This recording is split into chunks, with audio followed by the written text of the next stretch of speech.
পিণ্ড পাকিয়ে তুলেছে, তার মধ্যে কোনো ভাব নেই। কিন্তু তুমি এসে এমন করে আমার মুখের দিকে চাইলে বুঝতে পারলাম যে আমার বুকের মুখে এখনো আলো দেখা যাচ্ছে। এই বন্ধ দরের ভেতরে এবং তোমার আমার মধ্যে একটা আকাশ বেঁচে আছে, বাকি আর সব বোঝায়। ওই সেই আকাশখানা আছে বলেই তো তোমাকে আমি গান শোনাতে পারি। তোমায় গান শোনাবো, তাই তো আমায় জাগিয়ে রাখো। ওগো ঘুম ভাঙানি তোমায় গান শোনাবো, চমক দিয়ে তাই তো ডাকো, বুকে চমক দিয়ে তাই তো ডাকো। ওগো দুঃখ জাগানিয়া তোমায় গান শোনাবো। তুমি আমার সমুদ্রের অগম পারের দুটি, যেদিন প্রথম এলে চক্ষুপুরীতে আমার হৃদয় লুনা জলের হাওয়া এসে ধাক্কা দিল। কাজের মাঝে মাঝে কান্না হারা লোলা তুমি থামতে না।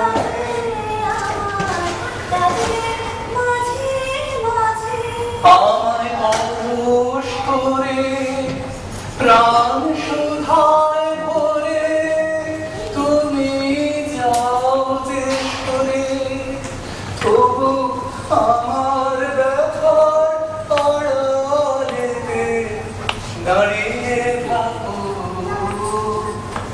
ওগো দুঃখ জাগানিয়া তোমায় গান শোনাবো।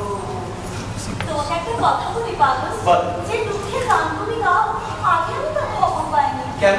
রঞ্জনীর কাছে না, দুই হাতে দুই দাঁড় ধরে সে আমাকে দুভাগের মধ্যে বার করে দেয়। বুনো ঘোড়ার কেশর ধরে সে আমাকে বনের মধ্যে দিয়ে ছুটিয়ে নিয়ে যায়। রাত দেওয়া বাঘের দুই গরুর মাঝখানে দিয়ে মেরে সে আমার গয়টাকে ছুটিয়ে দিয়ে হা হা করে হাসে। আমাকে না গাইতে ছেড়ে ঝাঁপিয়ে পড়ে সে চোখটাকে নিয়ে যেমন করে সে তোলপাড় করে, সে তেমনি করে সে আমাকে নিয়ে তোলপাড় করে। প্রাণ নিয়ে সর্বস্ব পণ করে হাঁটতে খেলা খেলে সে। আর সেই খেলা দেখতে সে আমাকে জিতে নিয়েছে। তুমিও তো তার মধ্যে ছিলে, কিন্তু কি মনে করে সেই বাজে খেলার ভিতর থেকে বেরিয়ে গে। তারপর কোথায় তুমি গেলে বলো তো? কতদিন আর দেখা পাইনি। ও চোখের জলের লাগলো জোয়ার, দুঃখের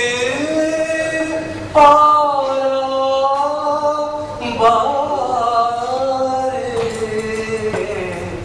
ও সেই অচেনা ঘাট থেকে কে তোমাকে এখানে চক্ষুপুরীতে সুরমুখতার কাজে টেনে আনলে? একজন মেয়ে হঠাৎ তীর খেয়ে উড়ন্ত পাখি যেমন মাটিতে পড়ে যায়, তেমনি করে সে আমাকে ধুলোর মধ্যে এনে ফেলেছে। আমি নিজেকে ভুলেছিলাম। সে তোমাকে কেমন করে ছুঁতে পারলে? তৃষ্ণার জল যখন আসার অতীত হয়, মরিচিকা তখন সহজে ঘোরায়, আর দিঘারা আর কোনো পথ খুঁজে পায় না। একদিন পশ্চিমের আকাশে আমি দেখেছিল মেঘের স্বর্ণপুরী, সে দেখেছিল সর্দারের সোনার চূড়ো। কনককে আমাকে বললে, আমাকে ওইখানে নিয়ে চলো, দেখি তোমার সামর্থ্য। আমি স্পর্ধা করে বললুম, যাবো নিয়ে। আনলুম তাকে সোনার চূড়ো নিচে। তখন আমার ভুল ভাঙলো। আমি এসেছি তোমাকে এখান থেকে নিয়ে যাব, সোনার শিকল ভাঙবো। তুমি যখন এখানকার রাজাকে পর্যন্ত টলিয়েছ, তখন তোমাকে আটকাবে কিসে? আচ্ছা আচ্ছা, তোমার ওকে ভয় করে না? এই জালের বাইরে থেকে করে, কিন্তু আমি যে ভেতরে গিয়ে দেখেছি। কিরকম দেখলে? দেখতো মানুষ কিন্তু প্রকাণ্ড, ওর কপালখানা যেন সাপমোহনা বাড়ির সিংহদ্বার, আর বাহু দুটো যেন কোন দুর্গম দুর্গের লোহার অর্কশ, যেন রামায়ণ মহাভারত থেকে নেমে এসেছে কেউ। তো ঘরের ভেতরে ঢুকে কি দেখলে? ওর বাঁ হাতের উপর একটা বাজ পাখি বসেছিল, তাকে দাঁড়ের উপর বসিয়ে রেখে আমার মুখের দিকে কেমন করে তাকিয়ে রইলে। তারপর হঠাৎ আমাকে চমকে দিয়ে বলে উঠলে, আমাকে তোমার ভয় করে না? আমি বললাম একটু না। তখন কেমন আমার খোলা চুলের মধ্যে দুই হাত ভরে দিয়ে চোখ বুঝে বসে রইল। তোমার কেমন লাগলো? ভালো লাগলো। কিরকম বলবো, মনে হলো ও যেন হাজার বছরের বটগাছ, আর আমি যেন ছোট্ট একটা পাখি। যদিও তার একটি ডগায় বসে একটু দোল খেয়ে যায়, নিশ্চয়ই মজার খুব খুশি লাগে। ওই একলা প্রাণকে সেই খুশিটুকু দিতে ভারী ইচ্ছে করে। তো তারপর ও তোমায় কি বললে? একসময় বর্ষাকালের মতন বৃষ্টি আমার মুখে থেকে ঝেঁকে ওঠে, বলে, আমি তোমাকে জানতে চাই। আমার গা কেমন শিউরে উঠলো। বলুন, জানবার কি আছে? আমি কি পথিক? সে বলে, পথিকে যা আছে সব জানি, তোমাকে জানি না। তারপরে কিরকম ব্যগ্রভাবে বলে উঠলে, আমাকে রঞ্জনের কথা বল, তাকে কিরকম ভালোবাসো? আমি বললাম, জলের নিচের হাল যেমন আকাশের উপরে পালকে ভালোবাসে, পালে লাগে বাতাসের গান, জলে জাগে ঢেউয়ের নাচ। মস্ত একটা লোকের ছেলের মতো আমার মুখে থেকে এক দৃষ্টে তাকিয়ে রইলে। তারপরে কিরকম ব্যগ্রভাবে বলে উঠলে, ওর জন্য প্রাণ দিতে পারো? আমি বললাম এক্ষুনি। ও চিৎকার করে বলে উঠলো, কখনো না। আমি বললাম, হ্যাঁ পারি, কিন্তু তাতে তোমার কি লাভ? ও বলে, জানি নে। তারপর চিৎকার করতে করতে বললে, যাও যাও, আমার ঘর থেকে বেরিয়ে যাও, আমার কাজ নষ্ট করো না। মানে ওই সব কথার স্পষ্ট মানেও জানতে চায়, আর যেটা বুঝতে পারে না তাতে ওর মন ব্যাকুল হয়ে ওঠে, আর তাই ও রেগে যায়। আচ্ছা বাবা, হ্যাঁ? তোমার দয়া হয় না? ওর উপর যেদিন বিধাতার দয়া হবে সেদিন ও মরবে। না, তুমি জানো না, বাঁচার জন্য কিরকম মরিয়া হয়ে আছে। ওর বাঁচা যে কিরকম সে তুমি আজই দেখতে পাবে। জানি না সহ্য করতে পারছে কিনা। নিশ্চয়ই সরকার লোককে আমাদের কথা শুনেছে।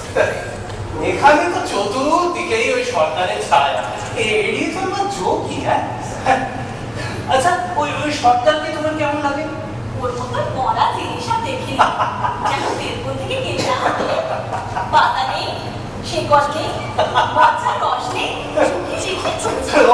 ওই প্রাণকে শাসন করার জন্যই প্রাণ পেয়েছে দুর্ভাগা। শুনতে পাবে। এই চুপ করাটা কেউ যে শুনতে পায়, আর তাতেই আপদ আরো বাড়ে। ওই যখন যক্ষপুরীতে খোদাই কাঠের সঙ্গে থাকি, তখন কথায় বার্তায় সরকারকে এড়িয়েছে, তাই ওরা আমাকে অপদার্থ বলে অশ্রদ্ধা করে বাঁচিয়ে রেখেছে। ওদের দণ্ডটি দিয়েও আমাকে ছোঁয় না। কিন্তু থাকলে তোর কাছে এলে মনটা স্ফটিত হয়ে ওঠে, সাবধান প্রতি ঘৃণা বোধ হয়। তুমি বিপদকে দেখিও না, ওই দেখো সরকার আসছে।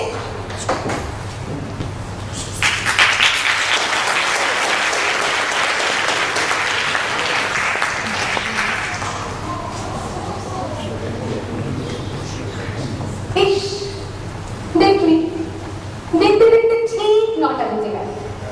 খাবার ঘন্টা পড়বার সময়ও এসে হাজির। টুলিকলার প্রকাশনীর নিচে ওই পাউলটা ঝুট হ্যায়, সব ঝুট হ্যায় বলে চিৎকার করে জানান দিত সায়ান্ন অবসানের কথা। ওর পাগলামো দেখে আমিও সিঁড়ি দিয়ে নামতে নামতে টাং টুইস্টার আওড়াতাম। মধুকর হিকর গরম দিত কোকিল পূজিত কুঞ্জ কুটিরে। খাবার ঘরে ঢোকার আগে পার্কে যেত সিঁড়ির পাশ। ডরমিটরির কোনার বিছানার শীর্ণা মেয়েটি রেডিও ফিজিক্সে। পরের টেবিলে কাঁচের বিকারে রাখা মানি প্ল্যান্ট গোছাচ্ছে আপন মনে, আর গাইছে গুনগুন করে। বসন্ত আসন্ন প্রায়, আগের বাতাসে প্রেমের ছোঁয়া। ওকে বললাম, জোরে গাও না গানটা, আমরাও শুনি। ও ধরলো